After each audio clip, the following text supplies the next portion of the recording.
That song, that's a red-winged blackbird, a North American bird that thrives in marshy areas and wet meadows. The males are glossy black with a patch of red and yellow on their shoulder.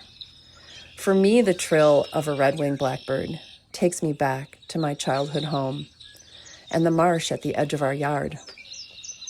On summer days, I'd hear these birds calling from the cattails, their sharp, bright songs riding the wind.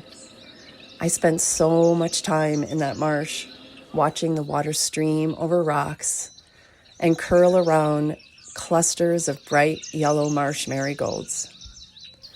Dragonflies stitched the air with quick, glittering paths, while water bugs skimmed across the surface. As day faded, other animals came to life. Animals like frogs and insects like crickets chimed underneath. Sometimes a barred owl might hoot, all while fireflies blinked above the swaying grasses. With an open window, I would fall asleep to these night sounds. Scientists sometimes compare wetlands to the kidneys of a landscape. That's because these ecosystems filter and clean water, buffer floods, and store surprising amounts of carbon in their soggy soils. Wetlands offer food and shelter to an enormous variety of creatures. They're among the most productive ecosystems on Earth, and many species, from migrating birds to insects and amphibians, depend on wetlands for breeding, feeding, and resting. Maybe that's why what happened to my childhood marsh stays with me. Decades after I moved away, I finally drove back to see it again.